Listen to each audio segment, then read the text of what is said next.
Olá, boa tarde. Está começando o Jornal da Alerj, primeira edição, ao vivo, direto do plenário. Meu convidado de hoje é o deputado Luiz Paulo. Boa tarde, deputado. Boa tarde. Obrigada pela sua presença mais uma vez aqui no Jornal da Alerj.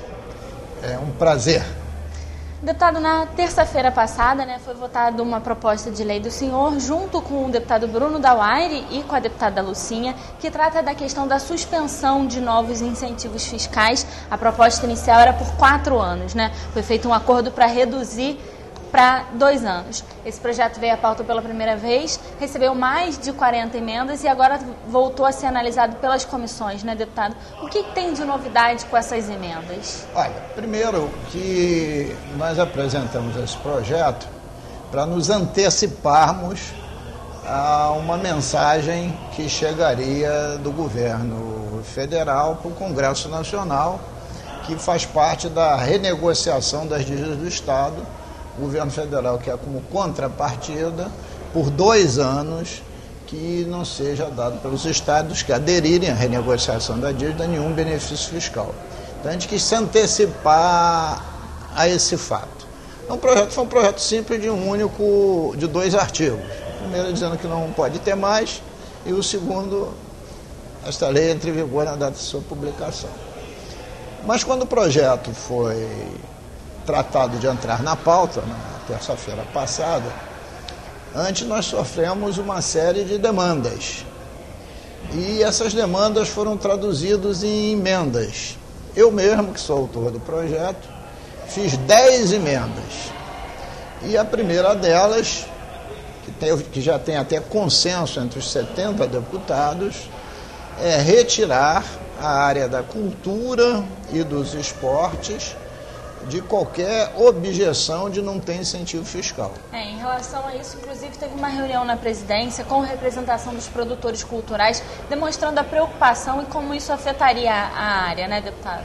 É verdade, essa reunião foi muito positiva, e também um dos objetivos desse projeto é que é necessário que o Estado rediscuta quais são os vetores centrais do seu desenvolvimento econômico, que não pode ser mais montadora e petróleo e gás. No meu entendimento, tem que ser cultura, esporte, entretenimento, cinema, vídeo, audiovisual, tecnologia, mas principalmente inovação tecnológica. Então precisa se buscar esses novos caminhos.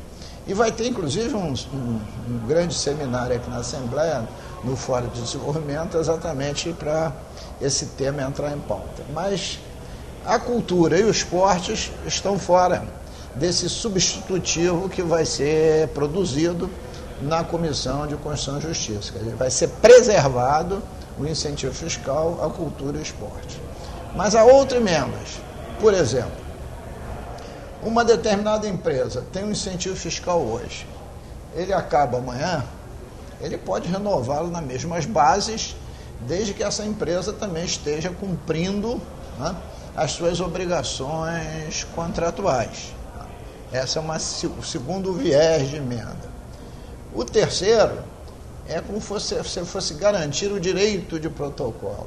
A empresa entrou com pedido, ainda está sob exame da Secretaria de Fazenda.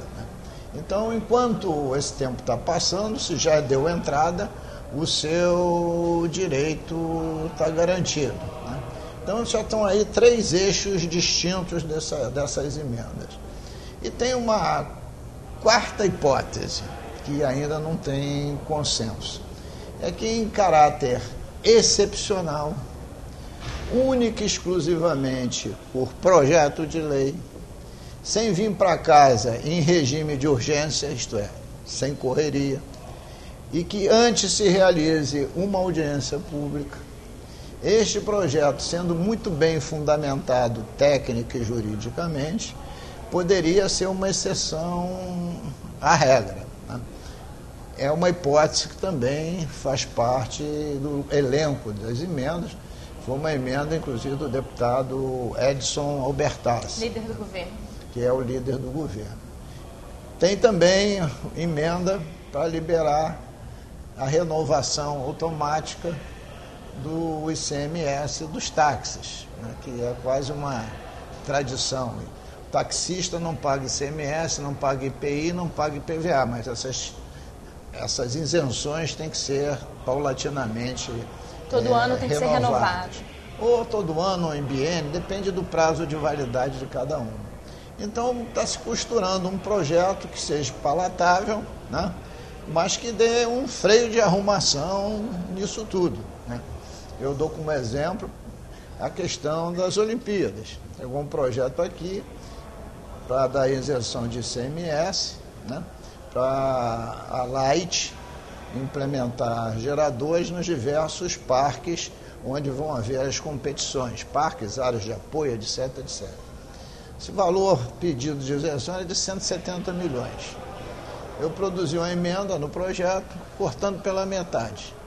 Uma briga danada, a gente, no colégio de líderes, decidiu que ia ter só a metade. Conclusão, a isenção total foi aproximadamente 100 milhões. Economizamos, né, praticamente a metade. Então, havia muita benesse.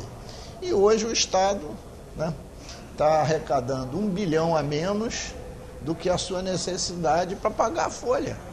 Só para pagar os funcionários, né, deputado? Sem contar os investimentos e tudo que precisa desse caixa, né? Você pega o primeiro bimestre deste ano, o Estado arrecadou 7 bilhões e 600 aproximadamente. 3 bilhões e 600 por mês. A folha de inativos e pensionistas e a folha de ativos é 3 bilhões e meio. Deputado, e o restante? Eu queria voltar num ponto que o senhor tocou da questão do projeto que vai tramitar também no Congresso Nacional em relação à renegociação da dívida dos estados com a União. O senhor falou que esse projeto foi apresentado aqui para se antecipar ao que vai acontecer lá em Brasília. E o senhor gosta sempre de dizer, e é bom a gente esclarecer para quem está em casa, que se antecipando, os senhores podem fazer a lei de acordo com o que acham que o Estado deve cumprir, né? É verdade, porque a gente se antecipando, a gente tem a prerrogativa de deixar algumas fugas propositais para o desenvolvimento do nosso Estado. Porque se você ler, já foi apresentado na própria terça-feira em Brasília, terça-feira passada, né, esse projeto lá em Brasília é curto e grosso. Os estados, se quiserem aderir, ficam impedidos de dar qualquer incentivo fiscal. Se a gente tiver agido antes, a gente sai na frente no sentido de deixar algumas coisas importantes para o Estado acontecer. O projeto de lei complementar da presidente Dilma, que está lá no Congresso, é tão duro que o próprio Congresso Nacional está começando a se rebelar, né? Mas os estados precisam fazer essa renegociação da dívida, porque o pagamento da dívida está pesadíssimo, 13% da receita corrente líquida. Então eu acho que o nosso chegou em boa hora. Vai voltar à pauta na próxima quarta-feira, possivelmente. A gente já volta a falar disso, deputado. Eu vou interromper a nossa conversa um minutinho. Vou chamar a repórter Natália Pugliese, que está no plenário e tem informações sobre outros projetos na ordem do dia de hoje. Boa tarde, Natália. Olá, Natália. Boa tarde. Outro projeto em discussão na pauta desta quinta-feira é o da deputada Marta Rocha. O projeto da deputada prevê que as empresas que prestam serviço ao Estado reservem pelo menos 5% das vagas para as mulheres que sofreram algum tipo de violência doméstica ou familiar. O projeto está em segunda discussão e, caso seja aprovado pelos parlamentares, ainda precisa da sanção do governador antes de virar lei. Obrigada, Natália, pelas suas informações. Deputado, na semana passada, o governador em exercício, Francisco Dornelles, fez uma visita de cortesia aqui à casa e aos deputados e disse que veio ouvir ideias para ajudar a resolver a crise. E a primeira ideia que foi apresentada foi justamente essa proposta, né? Que o governador disse que apoiava de pronto, pediu apenas a redução de 4 para 2 anos, né, deputado? Essa foi um conjunto de ideias que o parlamento deu a ele. Essa foi a primeira.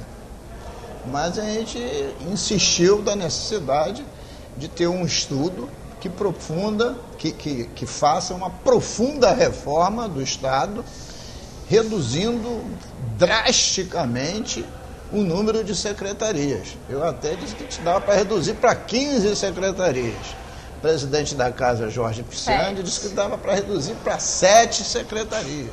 Mas há também necessidade de fazer um corte fortíssimo no número de cargos comissionados extraquadros, que somando todos os poderes, são mais de 15 mil.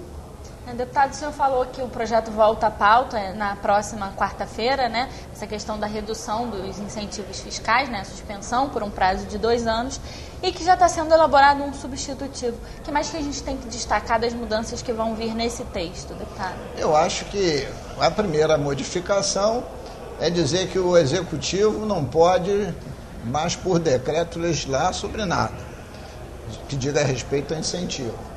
2, que está isento, que está fora dessa proibição, a área da cultura e a área dos esportes. E também que todos os incentivos dados podem ser renovados desde que, evidentemente, eles cumpram a sua parte contratual. E incentivo em vigor não é tocado, o direito está garantido. E possivelmente uma excepcionalidade por lei e com tempo para discutir, muito bem explicada, muito detalhada, fazendo audiência pública, para um incentivo que seja excepcional, uma empresa que seja de um incentivo excepcional para o Estado, para ela crescer, principalmente, para o Estado crescer, principalmente saindo desse binômio que já está falido, indústria automobilística, petróleo e gás.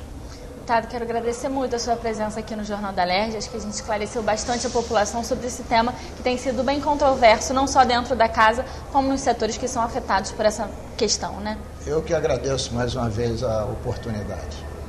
Jornal da Alerj, primeira edição, fica por aqui. A partir das 9h30 da noite, você acompanha tudo que foi notícia no Parlamento Fluminense, no Jornal da Alerj, segunda edição. Na próxima terça-feira, a partir das 2h40 da tarde, eu estou de volta com os projetos da Ordem do Dia. TV Alerj, o canal do povo fluminense. Até a próxima.